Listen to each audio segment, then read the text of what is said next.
My neighbor stopped me at the elevator. "Do you know who comes to your place every Friday?" I installed a hidden camera and couldn't believe my eyes. I still remember the doors that morning, a soft metallic sigh, as if the building itself was tired of keeping secrets. I was on my way to work, coffee in one hand, keys in the other, when my neighbor, Mrs. Beatrice Langford, appeared from nowhere. She's the type who knows everyone's business, elegant enough to make you feel underdressed, silver hair in a neat bun, lipstick too red for 9 a.m. "Good morning, Nora," she said. Her smile didn't reach her eyes. "May I ask you something personal?" I hesitated. "Sure. What is it?" She leaned in, voice lowered. "Do you know who's going into your apartment, 14B, every Friday afternoon?" For a second, I thought she was joking. I even laughed, a small, confused sound. "What? What are you talking about?" "Oh, I'm sure it's nothing," she said quickly. But her face didn't match her words. "It's just, I've noticed someone entering while you're out, every Friday. I thought maybe a cleaner, or a friend."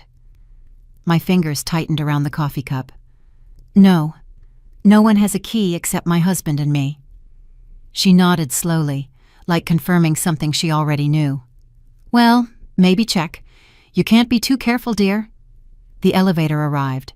She disappeared inside and left that sentence echoing in my head. All day at work, her words gnawed at me. I replayed them between emails and calls, trying to convince myself it was a mix-up. Maybe she had the wrong door. There are 3 identical doors on every floor. Maybe she saw my son, Miles, dropping by to grab something. But Miles lives across town, busy with his new wife, Tessa. He hardly visits at all. That evening, I stood in the hallway a long time, staring at my own door. Everything looked normal. The Yale smart lock, the doormat, even that faint lavender from the air freshener I'd left the previous weekend. Inside, the apartment was spotless, too spotless. I moved room to room, checking drawers, doors, closets, like a fool chasing shadows. Nothing missing, nothing disturbed. And yet I couldn't shake it, the sense that someone had been here. Over dinner, I told my husband, Caleb. He barely looked up from his plate. "You're taking that woman too seriously," he said. "You know how she is, always snooping, always gossiping. She just wants attention." "Maybe," I murmured. But the unease didn't fade. Caleb reached across, squeezed my hand for a moment, then pulled away to check his phone. "Let it go. You'll drive yourself crazy." I couldn't. Not after the way Mrs. Langford looked at me, almost pitying. By the weekend, curiosity had become obsession. I searched online for cheap security cameras, reading reviews at midnight. I ordered one at last. Small, black, easy to hide, motion activated. When it arrived, I set it by the entry, angled toward the front door. I told myself it was just for peace of mind, nothing more. Friday came too quickly. I went to work as usual, tried to focus, pretended I didn't care. By the time I got home, my pulse was racing. I poured a glass of wine, sat on the couch, opened the camera app. The timeline showed a motion alert. 12:47 p.m. My throat went dry. I pressed play.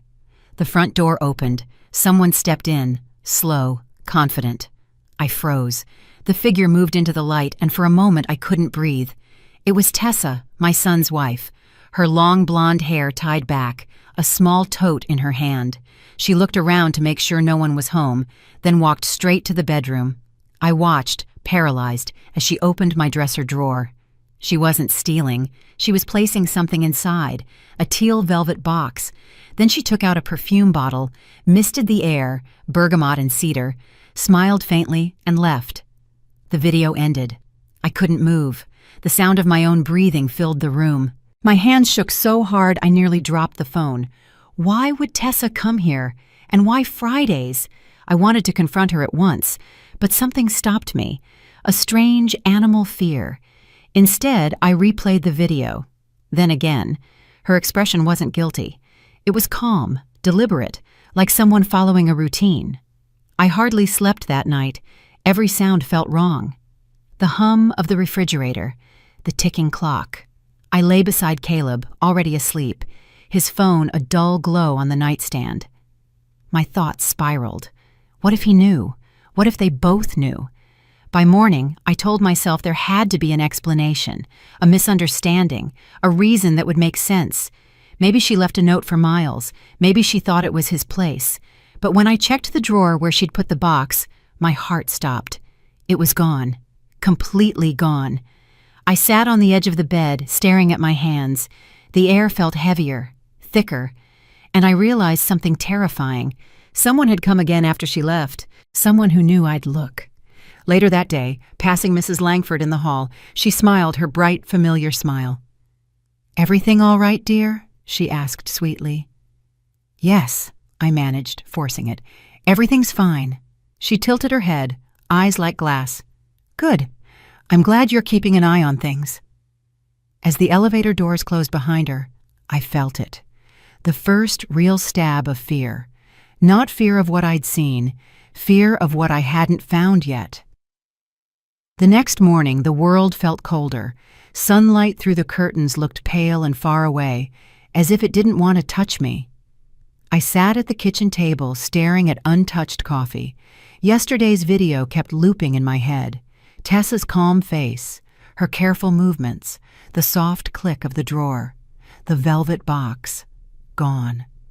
Every frame burned into memory. Caleb walked out of the bedroom, shirt half buttoned, humming to himself. He looked at me, smiled absently. "You're up early." His voice sounded normal. Too normal. I searched his face for a crack, any sign of guilt or fear, but he looked exactly the same. The man who shared mornings with me for 19 years, the man who held my hand through miscarriages, mortgages, and my mother's funeral. "Did you sleep at all?" he asked. "Not much." "You worry too much, Nora. You always do." He kissed the top of my head and left for work. The moment the door clicked shut, I exhaled. Long, shaky, like I'd been holding my breath all night. I looked around the apartment. The walls that once comforted me felt strange, distant. Every frame, every piece of furniture suddenly looked like evidence from a life I no longer understood. I played the video again, then rewound, slowed it down.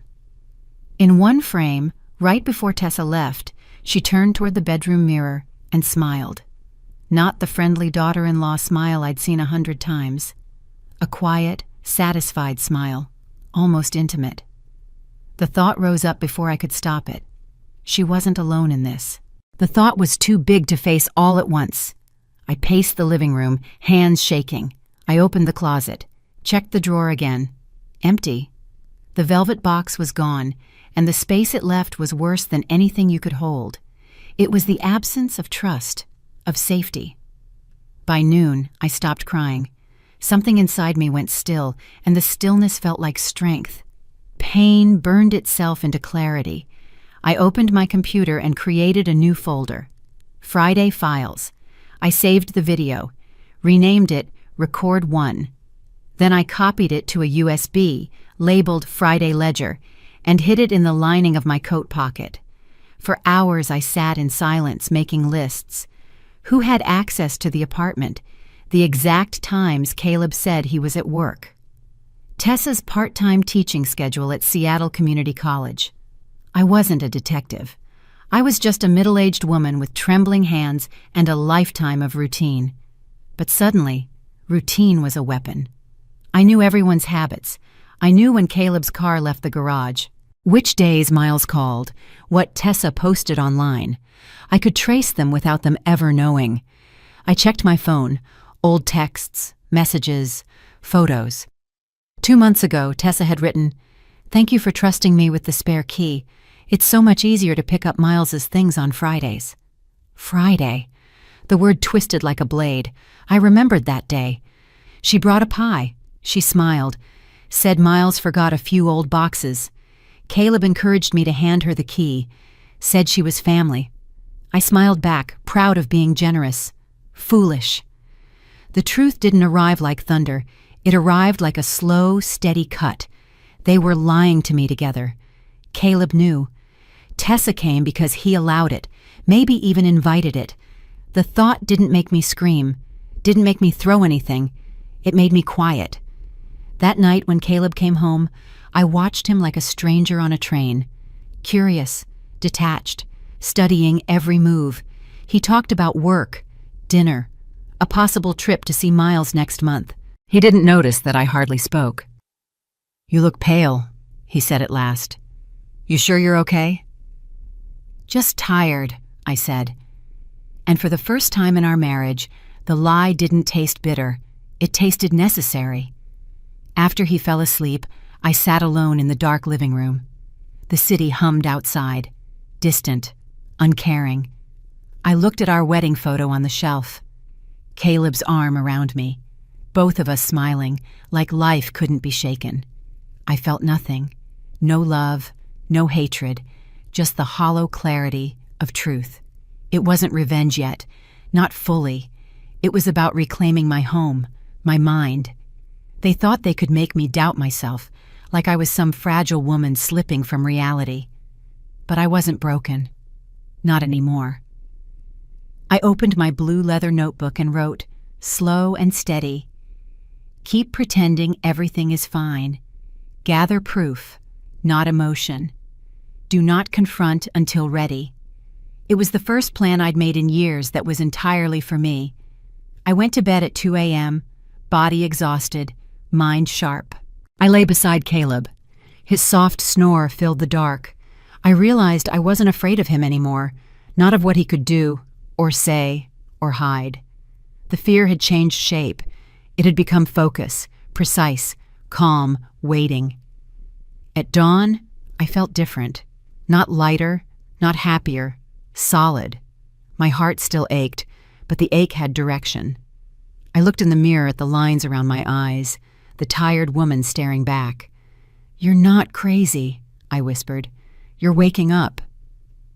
That day I deleted the video from my phone. At least that's what Caleb would see if he checked. The real copy was safe. I even smiled at him over breakfast, asked about his meeting, kissed his cheek before he left. The new role was almost easy, the calm wife, the trusting woman.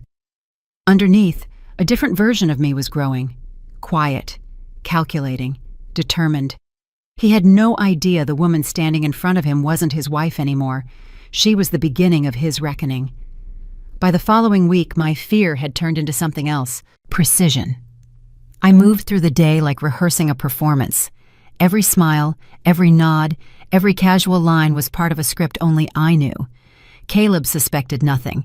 He still kissed my cheek every morning, still texted the same dull updates. "Running late, don't wait for dinner." If he noticed my sudden quiet, he didn't show it. Maybe he thought I'd gone numb, or that age was softening me into compliance. That was his mistake. Friday came again. I cracked the kitchen window. Cold air slid in with rain and the low horn of a ferry on the sound. On the counter, the blue leather notebook lay open. I drew 2 columns, proof and to verify. Line 1, 12:47. Motion alert, Tessa enters. Line 2, 12:46. Saw her step off the elevator. Line 3, 17 minutes inside the apartment. I underlined twice. I added, Yale smart lock, change permissions, spare keycard. Who holds it? Note, Harbor and Hearth, Belltown, as a neutral, public spot if a quick face-to-face becomes necessary. Banking tasks. Soundview Credit Union, close joint checking, move my legal share to a personal account. Set a reminder for Monday. Late that night, I wiped the counters, took out the trash. The bergamot cedar still clung to the air. A temporary crime scene. I placed the pinhole pen on the shelf facing the hallway, aimed at the teal box's line of sight. I whispered, "Proof, not emotion." My phone buzzed. Miles. "Mom, I'm only free this weekend. Tessa's grading papers." I typed, "All good. I'm teaching." I didn't send it. I set the phone face down. I thought about Whidbey, the wind-quiet cabin, rain on the roof, a place to sort it all if I needed to disappear for 2 days. Before sleep, I looked at Caleb. The hall light drew a thin stripe across his cheek. I wasn't looking for answers there anymore.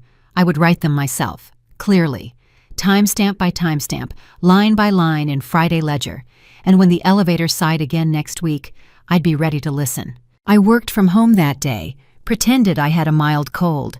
I set the camera back in its old spot by the door. This time, I added another, a pinhole pen cam on the shelf across the hallway, aimed straight at the drawer.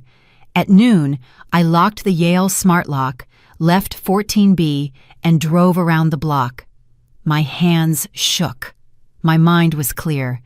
I parked near the cafe across the street, Harbor and Hearth in Belltown, sat in the car, and waited.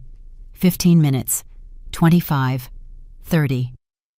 At 12:46 p.m., I saw her. Tessa. She stepped out of a white hatchback, soft pink sweater, that harmless face I knew too well. She walked into the lobby, keycard dangling. My key. Watching it on a screen was one thing. Seeing it with my own eyes was another. A sick wave rolled through me. Humiliation, anger, and beneath it all, a strange satisfaction. Now it was real. I watched the clock. I took notes. She stayed 17 minutes. I waited longer, 37 minutes from her entry, before I went back up to 14. When I opened the door, the bergamot cedar still hung in the air, thin as mist. I went straight to the drawer, a teal velvet box. This time I opened it. Inside, an old Polaroid, maybe 10 years ago. Caleb and Tessa in our backyard at a family barbecue, standing too close, his hand on her shoulder. I remembered that day. Miles had gone inside for more drinks. I hadn't thought twice about their laughter. Now, everything I'd missed sat naked in my hands. On the back, in her neat round hand, "Old habits don't fade." My throat tightened. I sat on the edge of the bed, the photo trembling between my fingers. This wasn't just an affair. This was a message. I photographed the box, the handwriting, the time. Then I put everything back exactly as I found it. If she wanted to play games, I'd let her, but I would start. That afternoon, I stopped by Chen and Waverly LLP downtown. Ava Chen, an old book club friend, was a partner now. We drank tea in a small conference room. Rain stitched the glass like pins. I told her everything except the affair, only that someone was entering my home without permission. Ava frowned. If you have evidence, you can file for unlawful entry. Even if you once gave a key, using it for something you didn't consent to is still an issue. She leaned in. But think carefully before you involve the police. Once you start, you can't unwind it. Her words caught on the drive home. I didn't want the police, not yet. This wasn't about the law first. It was about truth. My truth. That night, Caleb came home early, unusually kind. He cooked dinner, poured wine, said we should take a weekend trip, just us, to reconnect. His timing was impeccable. I smiled. Sounds nice. Inside, something twisted. Guilt or strategy? When he slept, I opened his laptop. Careless. One password for everything. I skimmed emails, work, schedules, threads, then a folder labeled private. My heart hammered as I clicked. A draft. Unsent. T, I think we should slow down. She's starting to notice. Last Friday was too risky. Let me handle this. I didn't realize I'd been holding my breath until the screen blurred. T, Tessa. He hadn't sent it, but he had written it. He had thought it. That was enough. For a moment I stared at the blue light reflected in the dark window beside the bed. My body felt hollow. Glass. Then something inside hardened. Slow. Sure. I copied the draft, emailed it to an anonymous account of my own, and erased every trace. The next morning, the city looked sharper. I made coffee, fed the cat, smiled when Caleb walked into the kitchen. "You seem better today," he said. "I am," I said. "I think I just needed sleep." He kissed my temple, grabbed his briefcase, and left. The latch clicked. The stillness turned electric. For the first time, I didn't feel like a victim. I felt like the one in control. I gathered everything: videos, timestamps, screenshots, even the Polaroid. I built a new structure on the Friday ledger drive by layer, video, email, objects, notes. I locked it in a small metal box under the sink behind cleaning bottles. By noon, I was ready for the next step. I called Miles. He sounded rushed. "Hey, Mom, I'm at work. Can we talk later?" "It's about Tessa," I said softly. Silence. "What about her?" "She's been coming into the apartment when I'm out." "That's weird. Why would she—" His tone went defensive, uneasy. I almost pitied him. "That's what I'd like to know." He exhaled. "I'm sure it's nothing. Maybe she wanted to surprise you. Help with something." "Maybe," I said. "Ask her." We hung up. I stared at the black TV screen. In the glass, someone else stared back. Not frightened, not broken. A woman with a plan. I began with small, deliberate moves, hard to notice unless you looked closely. I changed the Yale smart lock permissions, revoked the spare keycard. The locksmith came while Caleb was at work. I left an email. Building manager recommended replacement. That evening, his old key didn't work. He frowned and looked at me. "Oh," I said lightly, "I forgot to tell you. The old lock was acting up." He hesitated, then shrugged. "You should have told me." "You were busy," I said, setting the table. That night, I slept without fear. For the first time in weeks, 14B felt like mine. The next morning, I went to Soundview Credit Union in Ballard. My hands shook a little as I set the papers on the counter. The teller typed briskly, "You have 1 joint checking, 1 savings, and 1 brokerage. What would you like to do today?" "Close the joint checking and move my legal share into a personal account." She blinked. "Do you have your husband's authorization?" I met her eyes. "No, and I don't need it. I'm withdrawing only what's mine." My voice did not shake. When I left, a new card sat in my wallet and a statement with only my name. That paper felt heavier than gold. Back home, the air felt charged, storm close. An unmarked envelope sat on the counter. I slit it with a knife. One line inside, "Stop. You don't know what you're doing." My fingers went cold. I lifted the paper to my nose. Bergamot cedar, her scent. That evening, I said nothing to Caleb. I cooked, smiled at his small talk, nodded at the right moments. Inside, I memorized every expression, every word, every glance. When he slept, I tried his phone. The passcode had changed. The next morning, Tessa called. Sweet, almost taunting. "Nora, hi. I just wanted to check if you got my little gift. I left something on the counter." I said nothing. "Nora?" "Yes," I said at last. "I got it." "Good," she purred. "I worried it might get lost. Anyway, coffee sometime, just the 2 of us. Clear the air." "Sure," I said, voice even. "Let's do that."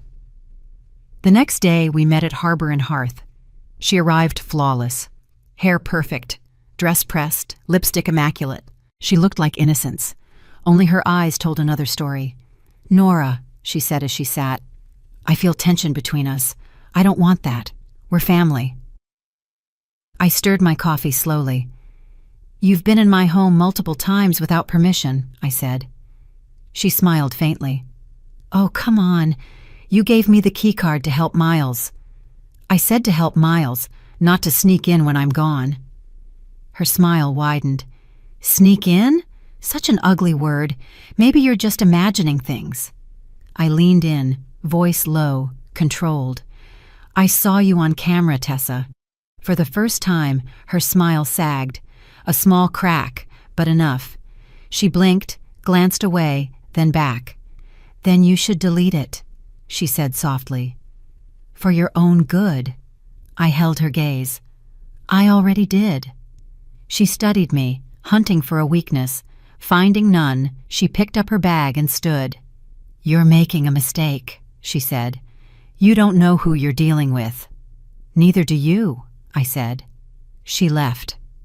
That night, Caleb was waiting in the living room. The lights were low, his face unreadable. "Tessa called me," he said. "What the hell are you doing?" "Protecting myself," I said quietly. He stood, voice rising. "From what? Your imagination?" "From the truth," I said. He stepped closer, jaw tight. "You're making a mess you can't clean up." "Then stop me." For a moment I thought he might. Instead, he turned, grabbed his coat, and slammed the door. When the silence settled, I sat on the floor and cried, not because I was weak, because I knew what came next. They would regroup, they would plan, they would come back stronger. I was ready. The next morning, I called Ava Chen. "I need a consultation," I said. "Property separation." "Are you sure?" she asked. "Completely." That weekend, I drove alone to Whidbey Island. I rented a small cabin, brought my laptop, notes, the Friday ledger drive. 2 days of silence. I walked the wet sand, listened to the ferries, sorted every piece of proof. It was the first peace I'd felt in months. By the time I drove home, the plan was clear. No hesitation, no fear. They played in the dark. I would bring everything into the light. 3 days after Caleb stormed out, he came back, calm, polite, carrying a bouquet of white peonies. He set them in a vase. He didn't ask where we stood, didn't mention the fight, as if the air between us hadn't gone poisonous. "I think we should talk," he said, tone carefully neutral. "About everything." "All right," I said, motioning to the chair. He sat, slow, cautious, like approaching a pet that once knew him but might bite now. He started soft. "Nora, I know things have been tense. I should have been more patient. Maybe Mrs. Langford made it worse with the gossip, but I want us to move past it. Together." I looked at the contrition painted over calculation. "Is that what Tessa told you to say?" A flicker crossed his face. Surprise, then irritation. "Tessa doesn't control what I say." "She controls everything else?" I asked. He leaned forward, lowered his voice. "You're making this into something it isn't." "No," I said quietly. "I'm finally making it into what it is." He leaned back, exhaled, forced a laugh. "You've always had an imagination. You used to write stories, remember? Maybe you're just—" "Stop," I cut in. "You don't get to rewrite this one." We were silent a long time. The peonies between us filled the room with a cloying sweetness. At last he stood. "You want space? Fine, but don't make me the villain in your fantasy." As he left, I thought, too late. That night, Tessa called. Her voice was bright. Too bright. "Nora, I'm glad Caleb spoke with you. I think it's time we all had dinner together like a family. Let's not let misunderstandings ruin everything." "Dinner sounds nice," I said. "When?" "Tomorrow, 7 o'clock. Our brownstone, Capitol Hill." "Perfect," I said, and hung up. The next day, I arrived on time. Tessa opened the door in a soft blue dress, barefoot, a glass of wine in her hand. The bergamot cedar drifted over me as she pulled me into a hug, expensive and false.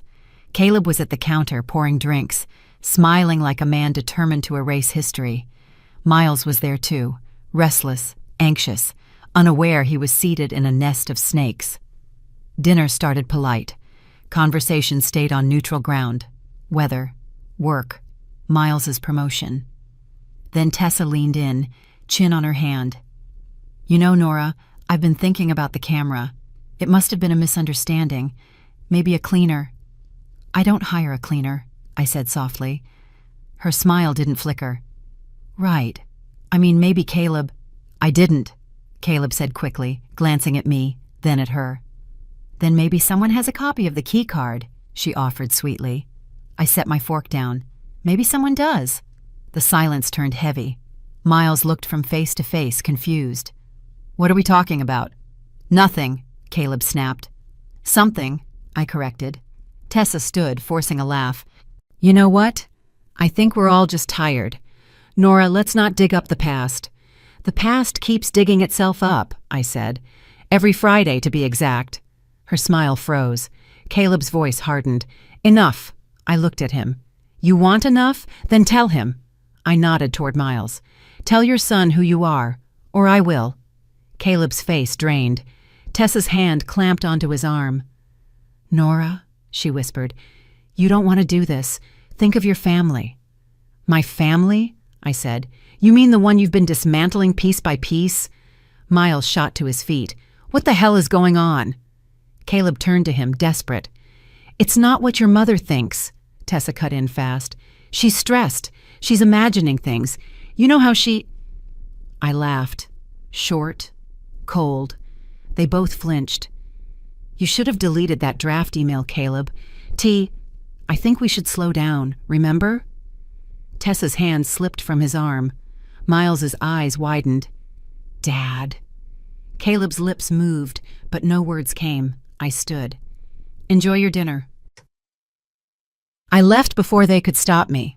My hands shook, but a strange calm settled in, like someone who'd just cleared the steepest part of a long climb. Outside, Seattle was cold. Stars pinned above the Capitol Hill roofs like needles. I breathed deep, almost felt power. Back at Shoreline Tower, 14B, I poured a drink and sat in the dark. Their faces, their fear, flickered past. Not victory yet, but the first crack. A few days later, nothing from them. Not a word, almost peaceful. I used the quiet to gather everything. Printed emails, texts, screenshots, even statements showing withdrawals from the joint account to a media retainer. Recipient, Tessa's cousin. I clipped it all into a folder labeled for Ava Chen. By the weekend, I had the full picture. Not just an affair, but manipulation, financial erosion, lies, curated sympathy. They hadn't only betrayed love, they'd been dismantling my life while smiling at me. That night, at the desk, reading the papers, I felt quiet, not numb, not bitter, just clear. The kind of calm that comes after a long storm when you finally see its shape. I wasn't angry anymore. Anger is loud. I needed silence to win. When Caleb texted, "We need to talk," I stared at the message a long time. Then I replied, "Not yet." He called. I didn't answer. Tessa tried. I let it ring. Each vibration reminded me they were the ones chasing now. They wanted me back in their web. They wanted the old Nora. Confused, emotional, forgiving. She was gone. What replaced her was colder, stronger, patient. The woman they underestimated was about to become the thing they feared most. Someone with nothing left to lose. The silence after exposure was almost unbearable. A week passed. No knock at my door. No call from Caleb. No text from Tessa. Even Miles went quiet. At first, I thought I wanted peace. But peace can feel like isolation when you've lived inside chaos. I walked the neighborhood, headphones in, pretending to listen to music, really just listening to my thoughts. One afternoon, I saw Mrs. Langford in the lobby near the mailboxes. Her eyes swept the hall like a thin blade. "Nora," she said, with that mix of warmth and judgment only older women have. "I was beginning to wonder if you'd moved out." "Not yet," I said with a small smile. She stepped closer, lowered her voice. "I heard there was a touch of drama." "Word travels fast," I said. "It always does," she replied. "Don't let them make you the villain, dear. People like that—" She paused, glanced down the corridor. "They wear masks well. You're not the first woman in this building they've tried to make feel crazy." Her tone softened. "Come by for tea sometime. I make a mean lemon cake." For the first time in weeks, I felt something unexpected. Connection. 2 days later, I went. Her apartment smelled of old wood and jasmine. She poured tea, passed the cake, and listened. Not the polite kind of listening. The quiet kind, of someone who's met her own version of betrayal. "My husband," Mrs. Langford said at one point, "used to disappear every Friday, called it poker night. Turned out it was his secretary." I smiled faintly. "What did you do?" "I let him play his game," she said, voice thin as a blade. "Then I marked the cards." We both laughed, small, knowing. When I left her apartment, something in me had shifted.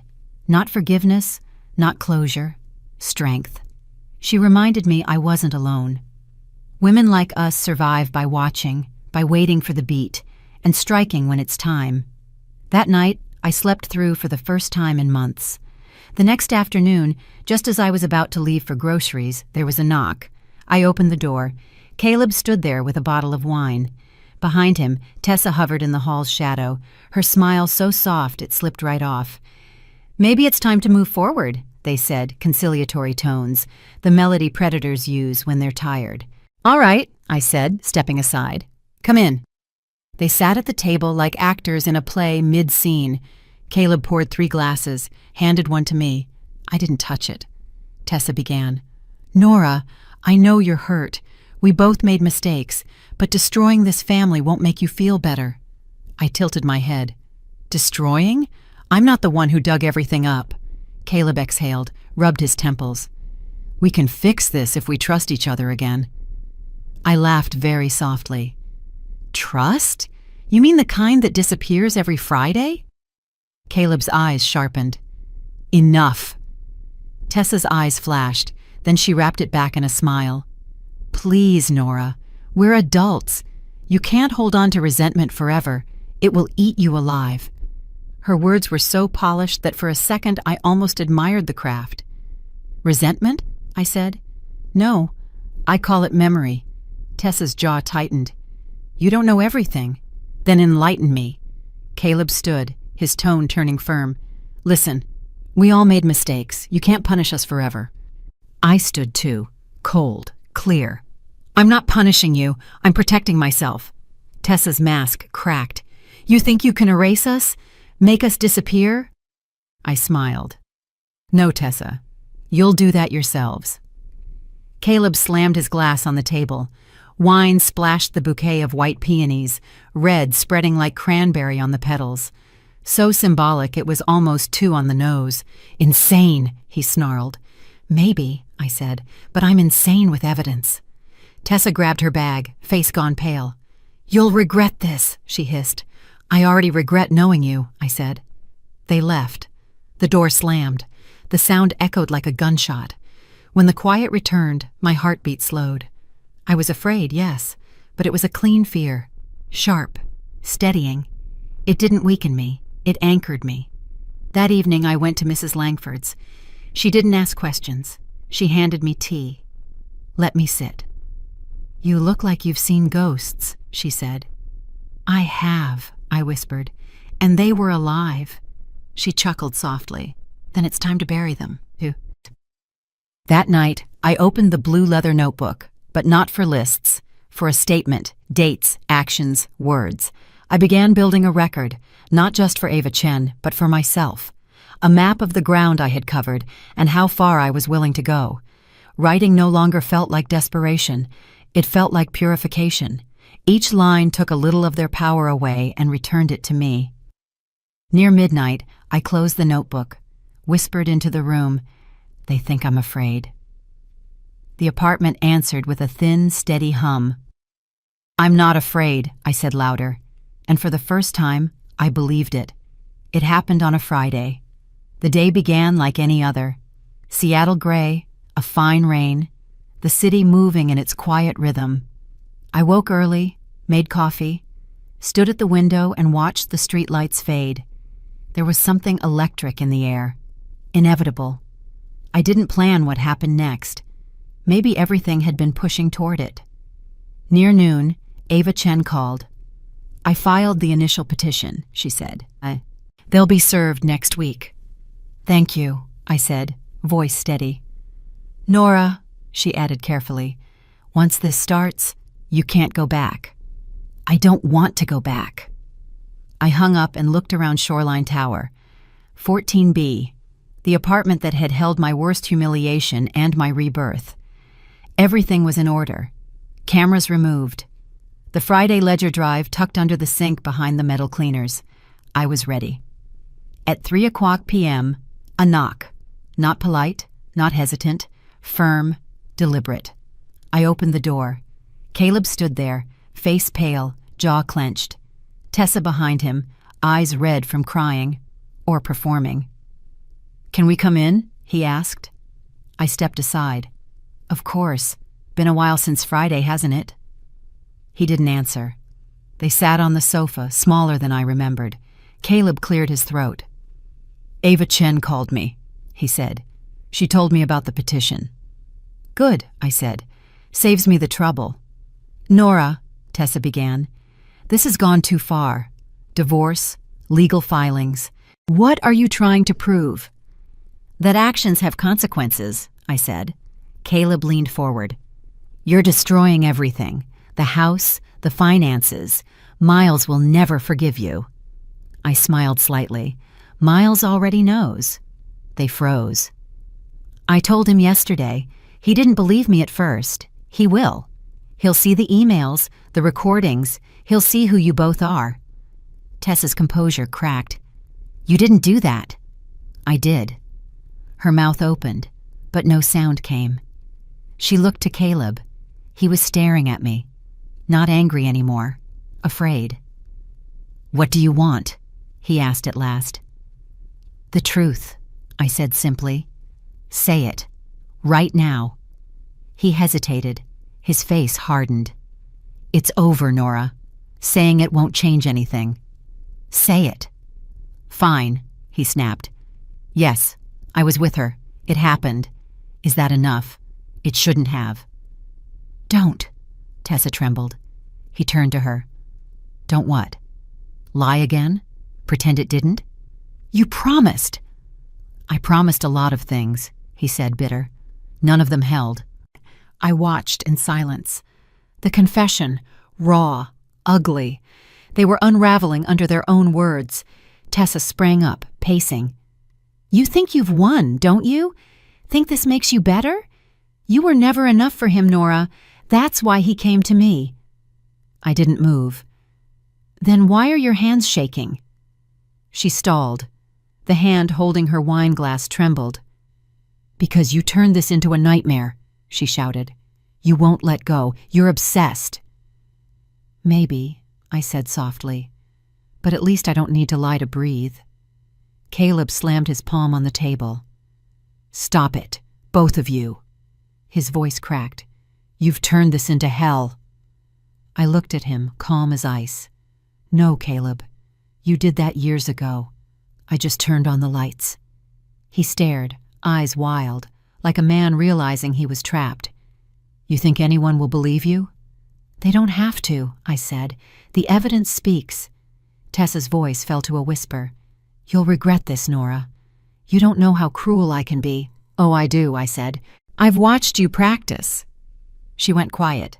Caleb rubbed his face, hoarse. You've destroyed everything. I stood. No, I destroyed the illusion. There's a difference. Outside, Seattle rain thickened, drumming on the glass, an echo of the storm in the room, cleansing and inevitable. At last, Tessa snatched her purse. Let's go, Caleb. She's insane.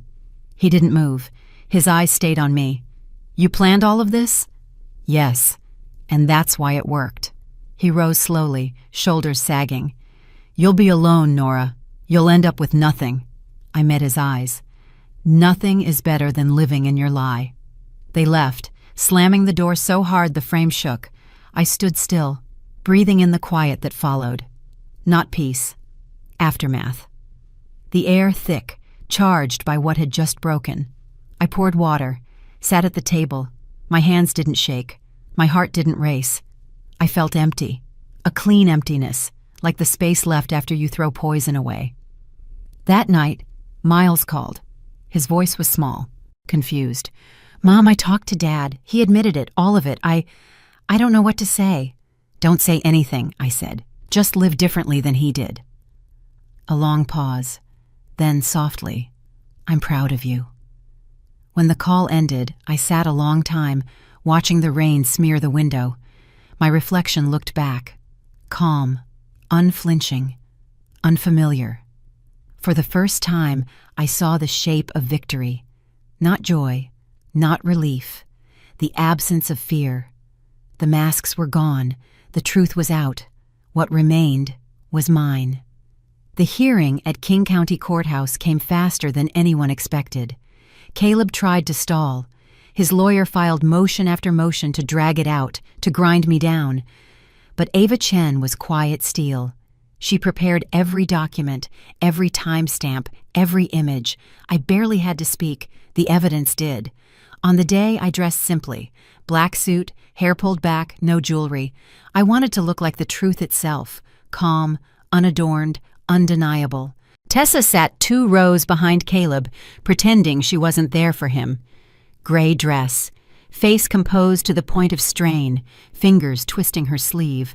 But her eyes betrayed her, darting, anxious, brittle. Caleb's lawyer spoke first, painting me as unstable, paranoid, a woman undone by her own imagination. I sat still, eyes forward, every breath measured. Then Ava stood. "Mrs. Bennett," she said, "would you describe what you found on your home security camera?" There's nothing worse than having to keep living inside your lie.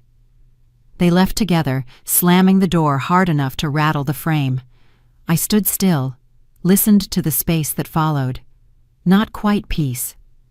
Aftershock. Air thick and electric after a major storm when everything has shattered but hasn't settled. I poured myself a glass of water and sat at the table. My hands didn't shake. My heart didn't race. Only emptiness remained. But a clean emptiness, like the space left after you flush a toxin from your body. That night, Miles called, his voice low, unsure. "Mom." I talked to Dad. He admitted, "Everything. I don't know what to say." "Don't say anything, honey. Just live differently than he did." A long pause, then softly, "I'm proud of you." After the call, I sat for a while, looking through the rain-blurred window over Seattle. My reflection looked back, calm, unfamiliar, unafraid. For the first time, I understood what victory looks like. Not joy, not relief. The absence of fear. The masks had fallen. The truth had spoken. And what remained belonged to me. The hearing at King County Courthouse moved faster than anyone expected. Caleb tried to stall. His lawyer filed motion after motion, dragging, threatening. But Ava Chen was better, quiet, sharp, unyielding. She prepared every line of metadata, every timestamp still, and camera log. When the day came, I dressed simply. Black suit, hair pulled back, no jewelry. I wanted to look like the truth, calm, unadorned, undeniable. Tessa sat 2 rows behind Caleb, pretending she wasn't there for him. Gray dress, composed face, fingers worrying a sleeve hem. But her eyes betrayed her. Quick glances, worry, fragility. Caleb's lawyer spoke first, painting him as the victim of an unstable wife. Said I was paranoid, said imagination had undone me. I sat still, eyes forward, breath counted and even. When it was Ava's turn, she stepped up. "Mrs. Bennett," she said, "would you describe what you observed on your home security camera?" I answered, precisely, without flourish. "Did you ever authorize your daughter-in-law to enter while you were away?" "No." "Did you confront her?" "Yes." Her response? She told me I imagined it. Ava handed the judge time-stamped screenshots. "These are from my client's system, the same individual entering multiple times without consent." Opposing counsel objected. The judge waved it off. The images were irrefutable. When Caleb testified, he avoided my eyes. He spoke of misunderstandings, lapses, regret, words that sounded hollow, rehearsed. Then Ava asked, "Did you write this email?" She placed the unsent draft on the table. He stared a long time, then said quietly, "Yes." Tessa bowed her head, all color gone. When it was over, the court ruled in my favor. Full ownership of Shoreline Tower, 14B, half of all marital assets, and a permanent no-contact order. Caleb's lawyer muttered, "Appeal," but even he knew it was pointless. Outside, local reporters clustered, hungry for a Rain City betrayal story. I walked past without a glance. Caleb and Tessa stood on the stone steps, small, spent, stripped of the arrogance that once defined them. For a moment, I almost felt pity. Then I remembered the envelope that smelled like Tessa's perfume, the "L, we should slow down" draft, and the sound of Caleb calling me crazy. Pity died before it could form. That night, I opened the wine I'd saved from our 20th anniversary, poured a glass, sat by the window, and let the city lights splinter through the bowl. Victory didn't feel grand. It felt clean. In the weeks that followed, consequences played out like slow theater. Caleb moved into a rental in Ballard. His company discovered he'd been misusing funds, small amounts, but enough to make them look closer. Within a month, he was forced to resign. Tessa's world collapsed faster. The whispers spread, not about the affair, but about unlawful entry, forged impressions, manipulation. The university cut her teaching contract after someone sent the video to the department chair.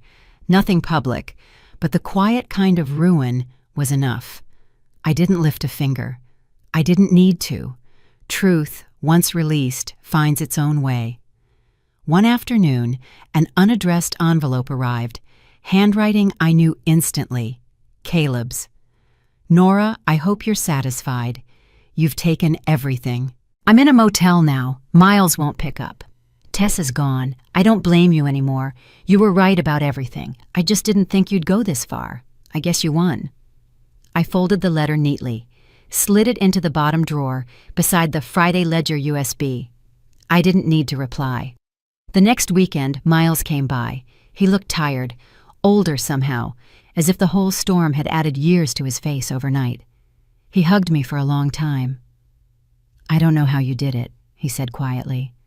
I stopped pretending. He nodded. "Dad's moving to Florida. Says he wants a fresh start. Good for him. And Tessa? She chose her own ending." He studied me for a long moment. "You're different now. I'm free." He smiled, sad. Maybe that's the same thing. After he left, I sat in the quiet apartment. Late light slid across the glass, laying golden bands on white walls. Everything looked the same, the old walls, the old table, but all of it felt new. The apartment belonged to me again. I went downstairs for the mail. Mrs. Langford stood by the boxes as always, her eyes cut sideways with a playful glint. "So, you finally cleaned house?" I smiled. "Something like that." She leaned in, voice low. "Good.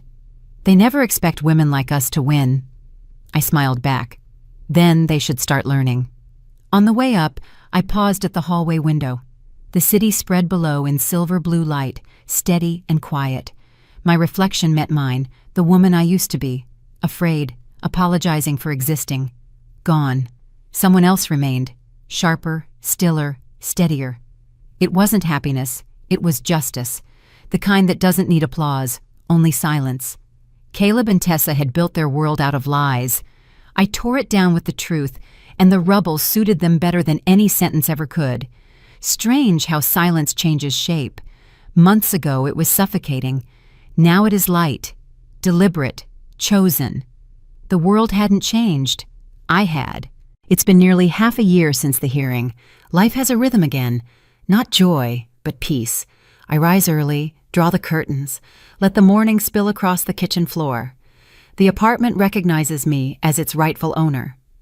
I started teaching a writing class at the Capitol Hill Community Center.